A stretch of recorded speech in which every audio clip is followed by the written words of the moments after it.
So my deadlift is the monkey on my back, and I've not PR'd my deadlift in 5 years at a meet, which is tragic, and I hate it.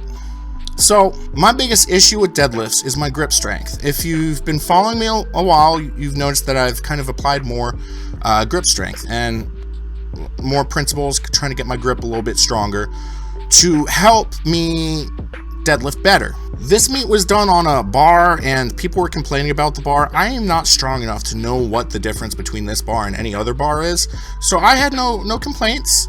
No complaints. It was I don't know. Yeah, no complaints. So this is Craig. Craig, one of them, he was the most genuinely nice people that I've ever met. I kind of felt bad because we're going head to head, so I was in the competitive mode, and I didn't talk to him as much as I would have liked to. But the little interaction that I did have with him was, he's such a nice guy. That's really all I can say. Like, Craig, Shane, and Dan, they're the nicest people that I've ever met. It's not even... Oh, there I go. Start off the deadlifts.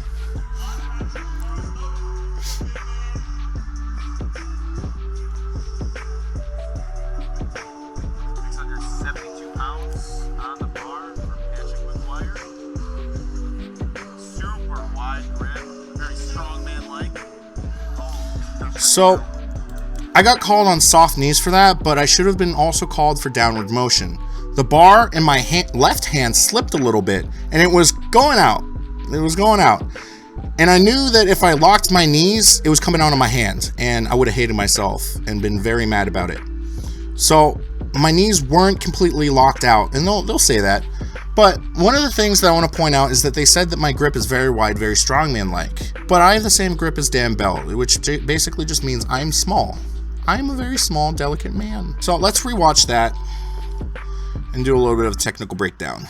Something that no one noticed, thankfully, is I actually have, let's see if I can get this. I painted my nails. You got sparkles on it because the way that I set up, my underhand, I put my middle finger on the knurl, and my overhand, I put the ring finger on the ring knurl.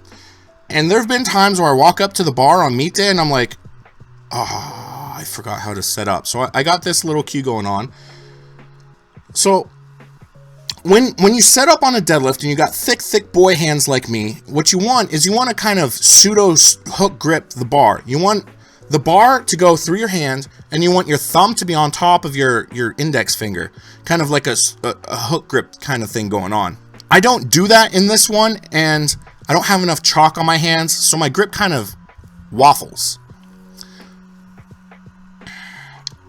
So one of my things that I do to increase my grip is I over grip. It's called motorcycle grip, and you over grip and you kind of you twist the bar to increase your grip. I did not do that on this. And one of the things that people do during deadlifts that kind of gets on my nerves is they roll the bar. Everyone rolls the bar because Eddie Hall did it.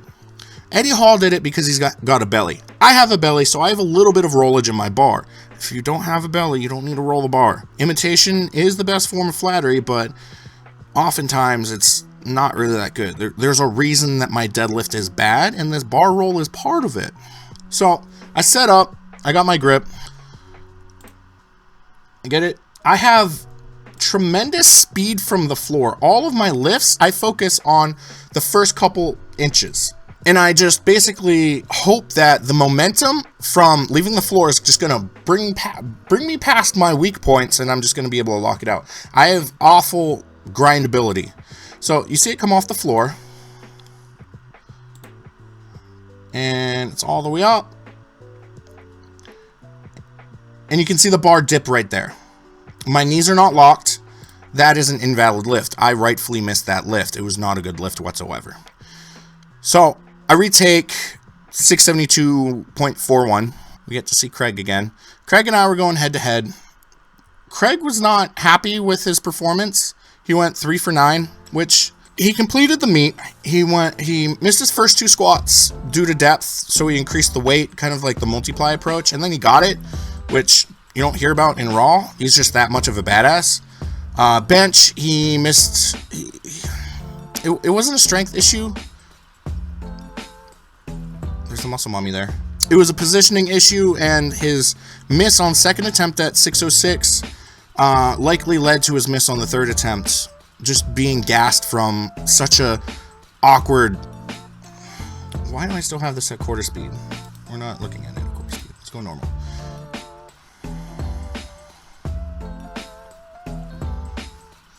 And this was his good deadlift. He missed his first due to getting off balance, and I didn't see how his third went. I'll explain why in a moment. With our next lifter.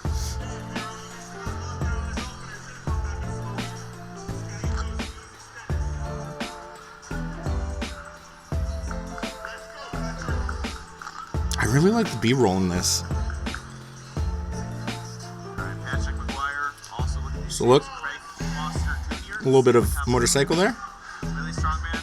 Knees soft, but honestly, make some downward motion on that call.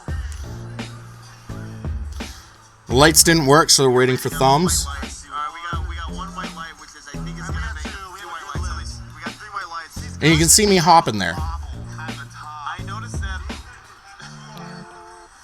Yeah, he's got this little bobble at the top that makes it a little hard to tell. For those of you wondering why I keep saying this, he just has. So you see me limp off, kind of hop in there. So the way that you get over soft knees is you squeeze your quads.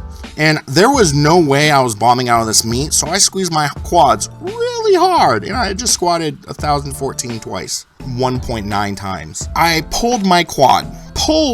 A pull can turn into a tear very quickly, so I did not bomb. And due to the pull in my quad, I wasn't gonna leave this meet injured. At this point, I had no injuries except for the quad pull, so I opted out of third attempt. So very disappointing, you know. I didn't get a third attempt deadlift. I stayed at 675-ish kilo plates. So how it ended up, I ended up totaling 2298, which is 2 pounds less than my current PR of 2300.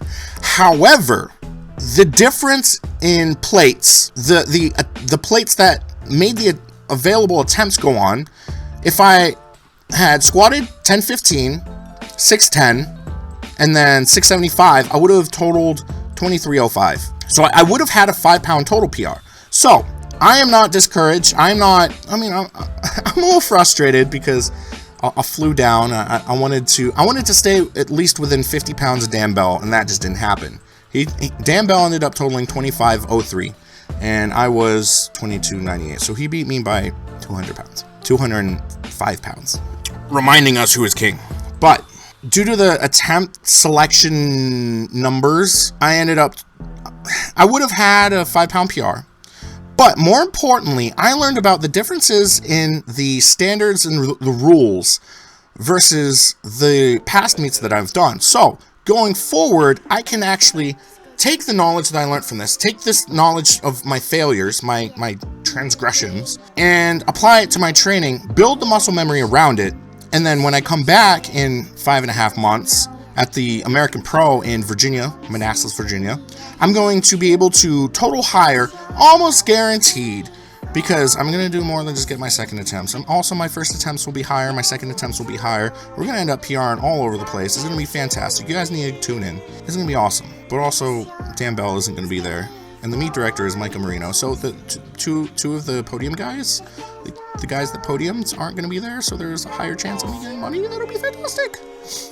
But it was a good meet. It was ran very well. I need to get used to the clock. I need to work on positioning.